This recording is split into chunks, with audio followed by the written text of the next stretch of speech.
Alors, le résultat d'apprentissage aujourd'hui était de définir qu'est-ce que c'est la démocratie et vraiment avoir une bonne idée lorsqu'on dit quelque chose est démocratique ou non.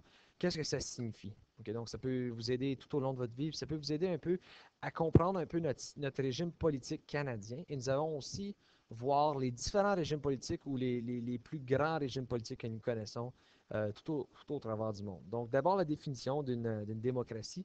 C'est le régime politique dans lequel le pouvoir est détenu ou contrôlé par le peuple sans qu'il y ait de distinction de la naissance, la richesse, la compétence, etc. Donc, plus ou moins, le régime politique veut dire que c'est une façon de gérer son gouvernement, okay? Une façon de prendre des décisions pour un pays ou d'une façon politique. Ce qui veut dire que le peuple a le contrôle sur tout. Et le peuple ne peut pas avoir de discrimination envers votre statut social, votre race, votre culture, votre langue. Euh, on est tous égaux dans la démocratie. Donc, le peuple choisit et tous les gens sont égaux. On a un vote qui vaut la même chose.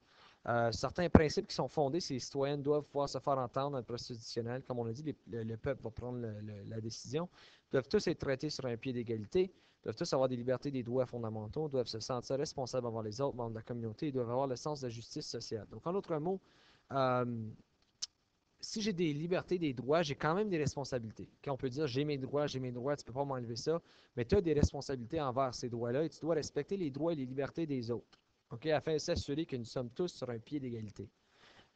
Et une des choses de la justice sociale veut dire que tu connais tes lois. Ok, j'ai mentionné que si tu conduis à 120 à chaque jour sur l'autoroute 400, écoute, tu ne vas peut-être pas te faire poigner, mais un bon jour, sache que tu fais 20 au-delà de la limite.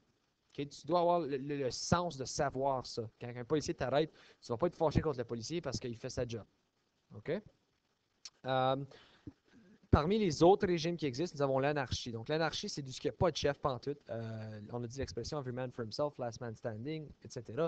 Des expressions anglophones que nous connaissons très bien. Donc, essentiellement, tout le monde euh, regarde pour soi-même et c'est vraiment pas un système que nous voulons vivre à aucun point dans notre vie. L'autocratie, ça, c'est ce qu'on parle de dictateur. Alors, il y a une personne au pouvoir et il a le pouvoir absolu. Donc, il peut faire ce qu'il veut. S'il veut tuer quelqu'un, il peut tuer quelqu'un. S'il veut aller en guerre contre quelqu'un, il peut aller en guerre contre quelqu'un.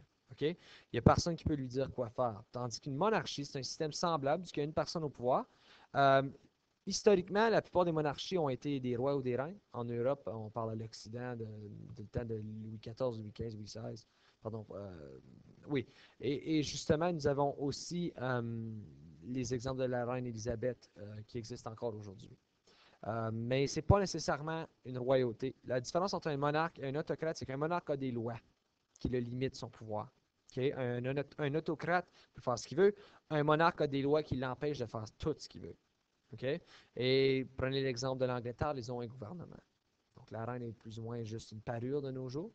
Mais suite à les déclins de Charles et Jacques en Angleterre, qui c'était terrible, là, je parle de l'histoire de l'Occident, on a imposé un système de gouvernement où le roi ou la reine doit consulter un gouvernement en tout temps. Et le communisme, dernièrement, c'est une société sans classe. Donc, il n'y a pas de riches, il n'y a pas de pauvres, tout le monde est égal. Ça sonne très, très bien en théorie, mais en théorie, on réalise aussi que ça ne fonctionne pas. Dans la majorité des pays, c'est des pays extrêmement pauvres, le gouvernement est extrêmement riche. Et la situation que je donnais comme un peu banale, c'est si un docteur fait le même salaire qu'un concierge, pourquoi est-ce que j'irai à l'université? Pourquoi est-ce que je m'éduquerais? Donc, ça va un peu à l'encontre de la motivation des autres. Dans notre salle de classe, nous avons décidé que nous avions deux arguments, monarque ou autocrate. Nous avons déterminé que notre salle de classe est un monarque, puisque moi-même, comme enseignant, je suis peut-être au pouvoir, mais je dois quand même respecter les lois. euh, donc, je dois suivre des lois de l'enseignant, donc des lois de l'éducation. Je dois vous enseigner. Je ne peux pas juste faire ce que je veux demain matin. Et je suis aussi sous le pouvoir de M. Robert et Mme Di Stefano. Et eux, de leur tour, sont sous le pouvoir du conseil scolaire. Donc, vous voyez comment est-ce que c'est une hiérarchie. Donc, on a des lois, on a tous des choses à suivre. Oui, je suis votre leader.